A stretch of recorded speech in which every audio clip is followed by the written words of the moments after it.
2010년대에 전 세계적으로 인기를 끌었던 미국 드라마가 있습니다. 왕좌의 게임이라는 드라마인데요. 이 드라마는 영국을 비롯한 중세 유럽을 모티브로 해서 이제 어떤 가상의 세계, 가상의 대륙을 만들었습니다. 그리고 그 안에서 이제 이야기가 펼쳐지는데 특히 이제 권력을 둘러싸고 벌어지는 암투, 그러니까 왕좌를 누가 차지하느냐를 가지고 이제 여러 암투가 벌어지는데 거기에 나타나는 그 인간관계, 그 인간의 심리를 치밀하고 섬세하게 묘사한 것으로 굉장히 유명합니다. 이 드라마에 나타나는 등장인물 중에 조프리라는 인물이 있습니다. 이 조프리는 중세 유럽 왕들의 모습, 전형적인 모습을 잘 보여주는데요. 이 조프리는 13세, 13살의 왕이 됩니다. 그 왕이 되는데 그 아버지가 갑작스럽게 암살을 당합니다. 그래서 국왕으로서 갖추어야 할 자질을 전혀 갖추지 못한 채 이제 왕이 되었습니다. 그런데 이 조프리는요, 성격이 굉장히 오만하고요. 그리고 잔혹하기로 유명하고, 특히 뭔가 그런 잔혹한 것을 행할 때 자비심이란 전혀 찾아볼 수가 없습니다. 그리고 항상 충동적으로 행동을 하는 인물이었습니다. 네. 두 글자로 줄이면은 전형적인 폭군이라고 할 수가 있죠. 반면에 이 조프리는 나라를 통치할 능력이 전혀 없습니다. 그래서 적들이 쳐들어와서 큰 전쟁이 벌어졌는데 이 조프리가 한 일은 왕궁 한 구석에 숨어서 벌벌 떠는 것 뿐이었습니다. 자신의 장군들, 자신의 부하들이 자신과 왕국을 위해서 피 흘려 싸울 때 이제 아무것도 하지 못하고 그냥 벌벌 떨고만 있었던 거죠. 그래서 조프리는 사악하면서 멍청한 왕이라는 평가를 받습니다. 사악한 왕이 있을 수 있고 멍청한 왕이 있을 수 있는데 이 두 가지를 다 갖춘 거죠. 이 조프리는 주변에 자신보다 뛰어난 왕이 될 만한 사람들이 굉장히 많이 있었습니다. 그래서 자신보다 전쟁을 더 잘하는 북부와 동부의 영주들, 그리고 자기보다 훨씬 똑똑한 외삼촌, 그리고 정치력이 뛰어난 외할아버지 같은 사람들이 언제 자신을 죽이고 왕좌를 차지할까 늘 두려운 마음을 가지고 있었습니다. 그 두려운 마음을 없애기 위해서 조프리가 했던 것은 적들을 잔인하게 진압하고 백성들을 억압하는 것이었습니다. 그걸 통해서 자신이 왕이라는 것을 끊임없이 증명하고자 하는 것이죠. 그래서 조프리가 늘 입버릇처럼 하던 말이 있습니다. 내가 왕이다. I am the king. 근데 그 모습을 보다 못한 그 외할아버지, 타이윈 라니스터라는 인물이 이제 사실상 섭정이 되면서 이제 조프리의 권력을 전부 다 거두어가 버립니다. 거두어가면서 이런 말을 남깁니다. 내가 왕이다 라고 말해야만 하는 사람은 진짜 왕이라고 할 수 없다. 그리고 이 조프리는 결국 자기 결혼식 날 비참하게 암살당함으로써 생을 마감하게 됩니다. 근데 가상의 인물이지만요, 이 조프리의 모습은 중세 유럽을 통치했던 왕들의 그 통치 행태를 평균적으로 보여주고 있고요. 그리고 이제 세상 왕들이 보통 어떻게 통치를 했는지를 잘 보여주고 있습니다. 예수님이 오셨던 이 신약 시대에 그 로마 제국 황제들 역시 사실 크게 다르지 않았습니다. 당시 로마 제국은 그 아우구스티누스 황제 때부터 소위 팍스 로마나라고 불리는 평화의 시기를 누리고 있었습니다. 겉으로는 평화인데요, 사실 군사력으로 주변 식민지들을 억압하면서 착취하는 그런 폭력으로 이룩하고 폭력으로 유지해 나가는 거짓된 평화 체제가 이 팍스 로마나 체제였습니다. 그래서 이제 그 팍스 로마나가 얼마나 기만적이었는지를 잘 보여주는 것이 십자가형입니다. 십자가형은 이제 그 반역자들을, 특히 이제 성경에서 이제 열심당원들이 나오잖아요. 그 열심당원들이 이제 분리 독립을 주장하는 사람들인데 그 사람들을 이제 십자가에 매달아 놓고, 그러니까 요즘 사형 같은 경우에는 뭐 교수형이나 아니면 총살형이나 이런 걸로 단번에 이제 숨을 끊어놓잖아요. 그런데 이 십자가형은 매달아 놓고 더 50도가 넘어가는 더운 낮을 견디게 하고, 그리고 영하 30도까지 내려가는 추운 밤을 또 견디게 합니다. 그러면서 사실상 말려 죽이는 겁니다. 그래서 이제 그렇게 잔인하게 처형시키는 모습이 이 파크 로마나의 실상을 잘 보여준다 할 수가 있죠. 그리고 이제 당시에 유대인들은 유대인들이 살고 있던 그 유대 지역은 헤롯과 로마의 이중지배 체제 아래 있었습니다. 에서의 자손인 에돔 사람 헤롯의 통치를 받고 있었는데, 이 헤롯은 이제 유대 지역을 로마에 이제 넘겨주면서 이제 로마에 충성하기로 했던 사람이었습니다. 그래서 세금을 내도 헤롯과 로마에 이중으로 내야 됐던 겁니다. 그 가혹한 세금만 봐도 이제 당시 유대인들이 얼마나 고통받고 있었는지를 우리가 알 수가 있습니다. 그런 상황 속에서 유대인들은 이제 메시아를 고대를 했죠. 하나님께서 기름 부어 세우신 지도자, 그 메시아가 나타나서 우리를 이제 이 상황 속에서 건져줄 것이다. 그런데 이제 그들이 꿈꿔왔던 메시아는 뛰어난 정치력, 그리고 막강한 군사력을 바탕으로 자신들을 헤롯과 로마로부터 해방시켜줄 민족 해방, 그런 분리독립 지도자였습니다. 그런 지도자를 꿈꿔왔던 거죠. 복음서를 살펴보면 예수님과 3년간 공생애 생활을 했던 12제자들, 심지어 이제 오늘 본문에도 나오는 예수님이 오실 길을 예비했던 세례 요한마저도 사실 이런 생각에서 크게 벗어나지 않았습니다. 그런데 우리가 알다시피 예수님의 모습이 그런 정치적, 군사적 메시아와 상당히 달랐잖아요. 그래서 그런 예수님의 사역하시는 모습을 보며 세례 요한은 나중에 마태복음 11장 3절에 보시면 예수님께 이렇게 질문을 합니다. 오실 그이가 당신이 오니까 우리가 다른 일을 기다리오리까? 왕은 정치적인 권력 그리고 군사적인 능력을 가지고 통치한다 라는 생각, 이것이 당시 로마 제국 그리고 유대인들이 공유하고 있었던 생각이었습니다. 왕이 어떤 사람이다. 근데 이제 마태복음이 거기에 대한 답을 주기 위해서 쓰여진 복음서입니다. 예수 그리스도가 이스라엘을 구원할 왕입니다.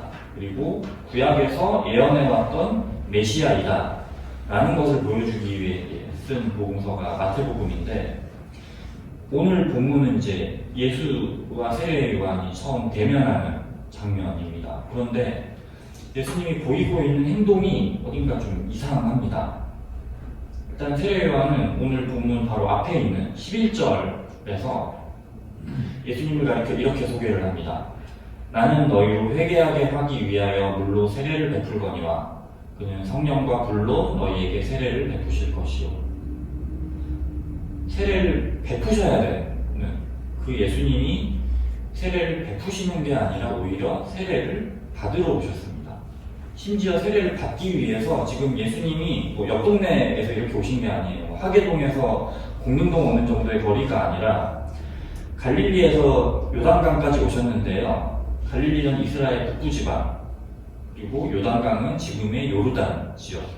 그러니까 지금 행정구역상으로 따져도 서로 나라가 다릅니다. 이스라엘과 요르단.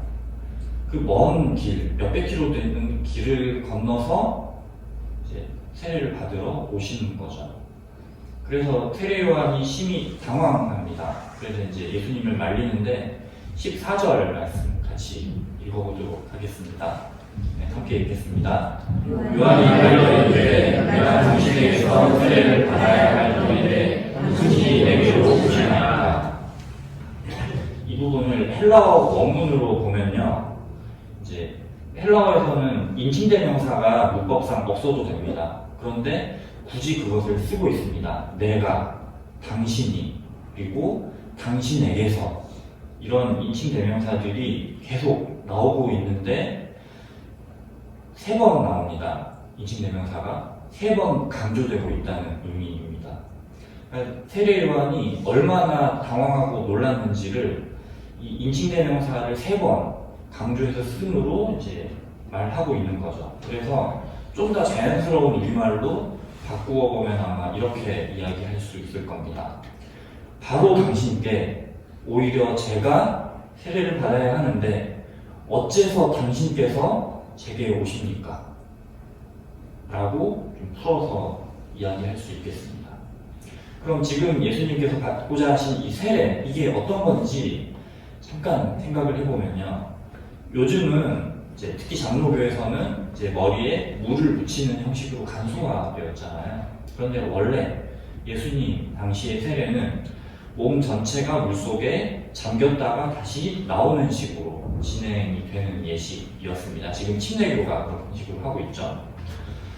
물 전체가 몸속에 잠기면, 그러니까 이대로 물속에 잠기면 사람이 숨을 쉬지 못해서 죽게 되겠죠. 그래서 우리가 죄로 인해서 죽게 된다라는 거. 그리고 우리 죄를 위해서 죽으신 그 예수와 우리가 함께 죽는다. 죽음을 이제 상징을 합니다. 그리고 물에서 다시 나오면 우리가 숨을 다시 쉬고 살게 될 것입니다. 이것은 죄로 물들었던 우리 삶이 씻겨지고 이제 그리스도의 부활의 권능에 근거해서 우리가 새롭게 삶을 살아갈 수 있게 됨을 의미합니다. 결국 이 세례는 죄인인 우리 인간이 우리들이 지었던 죄로 인해서 죽었지만 하나님이 구원의 은혜를 베푸셔서 다시 살아났다라는 것을 체험하면서 고백하는 예식이라고 할 수 있습니다. 그래서 철저하게 이것은 죄인들에게 초점이 맞추어져 있는 예식입니다. 그런데 우리가 모두 알다시피 예수님은 이제 우리 죄를 사하기 위해서 이 땅에 오신 하나님 독생자이시잖아요. 그리고 죄가 전혀 없으신 분입니다. 죄가 전혀 없으시기 때문에 이 죄인들이 받는 세례를 예수님은 받으실 필요가 없는 것이죠. 그런데 왜 예수님은 이 죄인들이 받는 세례를 굳이 받으시면서 자기 사역을 시작하셨는지, 또 세례를 받으러 왜 굳이 갈릴리에서 요단강까지 먼 길을 오셨는지 우리가 생각을 해보았으면 좋겠습니다. 예수님이 이제 성육신 하셨다는 것은 여러분 다 잘 알고 계실 겁니다. 인간의 몸을 입고 이 땅에 오셨다. 우리가 주일학교 때부터 많이 배우는 거죠. 빌립보서 2장에는 여러분도 잘 아실 찬양이 하나 실려 있습니다. 당시 초기교회 성도들이 예수님이 이제 부활하시고 승천하신 이후에 초기교회 성도들이 예수님의 그 성육신을 되새기면서 불렀던 찬양입니다. 빌립보서 2장 6절, 7절을 제가 읽어드리도록 하겠습니다. 그는 근본 하나님의 본체시나 하나님과 동등됨을 취할 것으로 여기지 아니하시고 오히려 자기를 비워 종의 형체를 가지사 사람들과 같이 되셨고, 이렇게 말씀하고 있습니다. 예수님은 이제 성부와 같이 하나님이시죠. 하지만 성부가 아닌 죄인인 우리와 자신을 동일시하셨습니다. 그리고 우리 구원을 위해서 우리와 죄인된 우리와 연대하시면서 우리와 함께 본인이 받지 않으셔도 되는 그 죄의 고통을 받으신 거죠. 그리고 그 고통을 받으시면서 우리의 연약함을 온전히 품으셨다라는 겁니다. 그래서 히브리서 4장 15절에서는 이렇게 말씀하고 있습니다.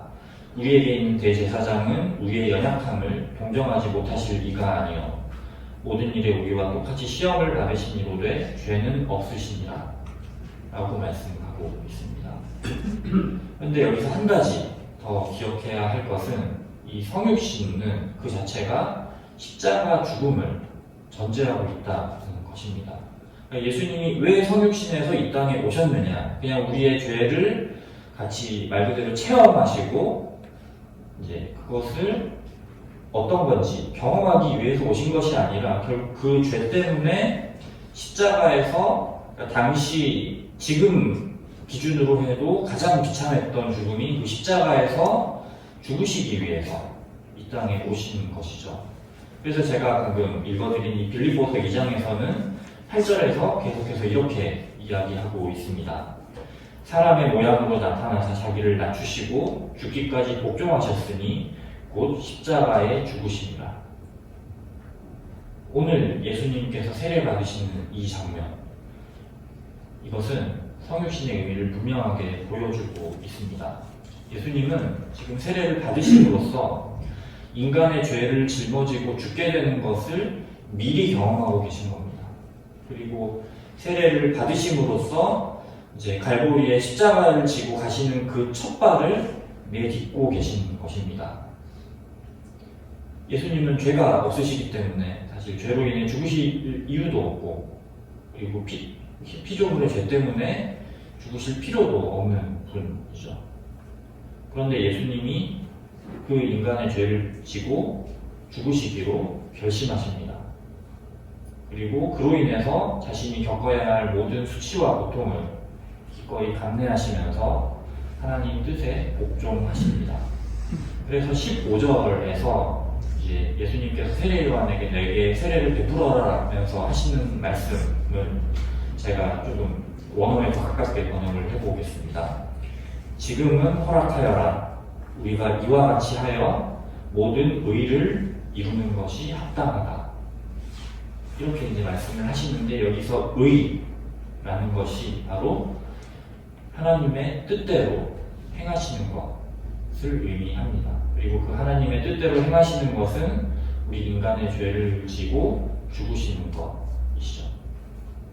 그래서 독일 성서공회 해설 성경에서는 지금 오늘 본문에 예수님이 세례 받으시는 사건을 가리켜서 다가올 하나님의 통치 앞에 전적으로 굴복하여 하나님의 뜻을 완전히 이루는 삶의 시작이다. 이렇게 정의를 내리고 있습니다. 결국 예수 그리스도께서는 이 세례 속에서 자신의 십자가의 죽음, 바로 그 자기에게 맡겨진 하나님 아버지의 그 과제를 보고 계신 겁니다. 예수님께서 십자가에 달려 돌아가셨을 때, 십자가에 죽으시기까지 자신을 낮추셨을 때 나중에 어떤 일이 일어났는지 우리 너무나 잘 알고 있습니다. 16절 말씀을 같이 읽도록 하겠습니다. 함께 읽겠습니다. 예수께서 세례를 받으시고 온 위에서 올라오실 때 하늘이 열리고 하나님의 성령이 비둘기같이 내려 자기 위에 임하심을 보시더니, 두 가지 현상이 일어나고 있는데요. 먼저 첫 번째로 하늘이 열리고 있습니다. 이 하늘이 열린다라는 것은요, 특히 이제 구약에서 하나님께서 왕, 제사장, 예언자들에게 계시를 내리시거나 아니면 내가 너희를 직접 보살피겠다 라고 하실 때 그런 상황 속에서 주로 등장하는 표현입니다. 예수님께서 자신을 겸손하게 낮추셔서 십자가 죽음에 이르기까지 복종하셨을 때 하나님께서 임재하셔서 예수가 바로 내가 보내는 메시아다라는 것을 모든 사람에게 나타내시는 것입니다. 그리고 구약의 왕, 제사장, 예언자들에게 하셨던 것처럼 하나님께서 예수님께 직접 계시를 내리시는 거죠. 그리고 친히 예수님을 보살펴 주시는 것입니다. 그리고 이제 더 나아가서 지금 예수님을 이렇게 높여주시는 것처럼 예수께서 십자가 죽음에까지 낮아지셨을 때 부활의 영광으로 다시 예수님을 높이실 거다라는 것을 이 하늘이 열리는 것을 통해서 말씀하고 계십니다. 앞에서 말씀드렸던 빌립보서 2장 9절에서 11절까지는 이렇게 말씀하고 있습니다. 이러므로 하나님이 그를 지극히 높여 모든 이름 위에 뛰어난 이름을 주사 하늘에 있는 자들과 땅에 있는 자들과 땅 아래에 있는 자들로 모든 무릎을 예수의 무릎 이름에 꿇게 하시고 모든 입으로 예수 그리스도를 주라 시인하여 하나님 아버지께 영광을 돌리게 하셨느니라. 두 번째로 하나님의 성령이 비둘기같이 내려서 예수 위에 임한다고 16절에서는 말씀하고 있습니다. 하나님의 영은, 그러니까 하나님의 성령은 이제 앞에서 말씀드린 그 구약의 왕, 제사장, 예언자들이 이제 하나님의 일을 시작할 때 하나님께서 함께 하시는 증표로 임하시는 것을 우리가 볼 수가 있습니다.